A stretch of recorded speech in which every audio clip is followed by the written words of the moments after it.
Hello भक्तों, जय श्री राम। ये बाल कांड का दूसरा पाठ है। उदरहि बिमल बिलोचन ही के मिटहि दोष दुख भव रजनी के सुजहि राम चरित मनि मानक गुप्त प्रकट जह होई जे खानिक। उसके हृदय में आते ही हृदय के निर्मल नेत्र खुल जाते हैं और संसार रूपी रात्रि के दोष दुख मिट जाते हैं। एवं श्री रामचरित रूपी मणि और मणि माणिक्य गुप्त और प्रकट जहाँ जो जिस खान में है सब दिखाई पड़ने लगते हैं। जथा सुअंजनी अंजनी दुर्ग साधक सिद्ध सुजान कौतुक देख शैल वन भूतल भूरि निधान। जैसे सिद्ध जन को नेत्रों में लगाकर साधक सिद्ध और सुजान पर्वतों वनों और पृथ्वी के अंदर कौतुक से ही बहुत सी खाने देखते हैं। गुरुपद रज मृदु मंजल अंजन नयन अमित द्योग दोषोभंजन तेहि करी विशाल विवेक बिलोचन बरहु राम चरित भव मोचन। श्री गुरु महाराज के चरणों की रज कोमल और सुंदर नयनामृत अंजन है, जो नेत्रों के दोषों का नाश करने वाला है। उस अरंजन से विवेक रूपी नेत्रों को निर्मल करके मैं संसार रूपी बंधन से छुड़ाने वाले श्री रामचरित का वर्णन करता हूँ।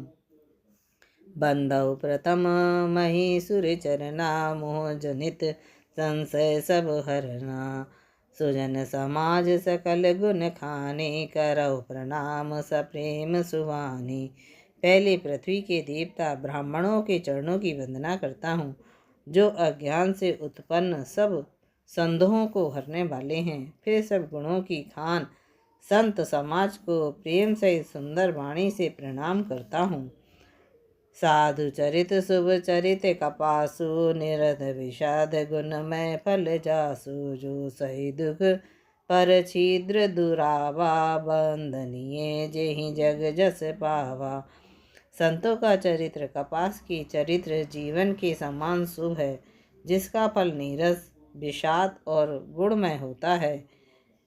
कपास की डोडी नीरस होती है, संत चरित्र भी विषयासक्ति नहीं है, इससे वह भी नीरस है। कपास उज्जवल होता है, संत का हृदय भी अज्ञान और पाप रूपी अंधकार से रहित होता है, इसलिए वह विशद है। और कपास का गुण तंतु होते हैं। इसी प्रकार संत का चरित्र भी सद्गुणों का भंडार होता है, इसलिए वह गुणमय है। जैसे कपास का धागा सुई के किए हुए छेद को अपना तन देकर ढक देता है, अथवा कपास जैसे लोटे जाने काते जाने और बुने जाने का कष्ट सहकर भी वस्त्र के रूप में परिणित होकर दूसरों के गोपनीय स्थानों को ढकता है, उसी प्रकार संत स्वयं दुख सहकर दूसरों के छिद्रों दोषों को ढकता है, जिसके कारण उसने जगत में वंदनीय यश प्राप्त किया है। मृदु मंगलमय संत समाजु जो जग जंगम तीरथ राजू। राम भक्ति जय सुर सही धारा सर सही विष ब्राह्म विचार प्रचारा। संतों का समाज आनंद और करुणामय है, जो जगत में चलता फिरता तीर्थ राज प्रयाग है। जहाँ उस संत समाज रूपी प्रयागराज में राम भक्ति रूपी गंगा जी की धारा है और ब्रह्मा चरित्र का प्रचार सरस्वती जी ही है। विधि निषेध में कलिमल हरनी करम कथा रविनंदनी भरनी। हरिहर कथा विराजति बेनी सुनत सकल मृदु मंगल देनी।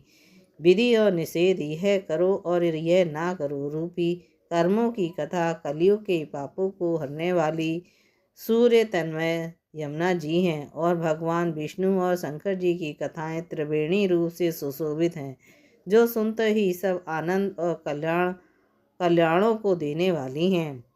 बटु विश्वास अचल निज धर्मा तीरथ राज समासु कर्मा। सब ही सुलभ सब दिन सब देसा सेवत सारद समन कलेसा।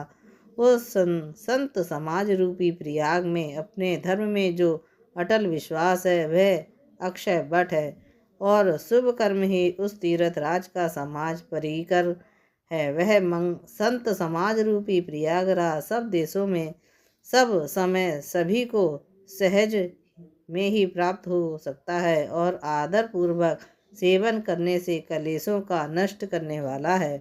अथक अलौकिक तीरथ राउ दे सदफल प्रकट प्रभाऊ। वह तीरथ राज अलौकिक और अथकनीय है एवं तत्काल फल देने वाला है। उसका प्रभाव प्रत्यक्ष है। सुनी समुझई जन मुदित मन मीजई अति अनुराग। लहि चारि फल अछत तनु साधु समाज प्रियाग। जो मनुष्य इस संत समाज रूपी तीर्थ राज का प्रभाव प्रसन्न मन से सुनते और समझते हैं और फिर अत्यंत प्रेम पूर्वक इनसे गोते लगाते हैं, वे इस शरीर में रहते ही धर्म अर्थ काम मोक्ष चारों फलों को पा जाते हैं। मंजन फल पेख की तत्काला काक होई पीक बनऊ मराला। सुनिया रच कर जनी कोई सतसंगति महिमा नहीं गोई।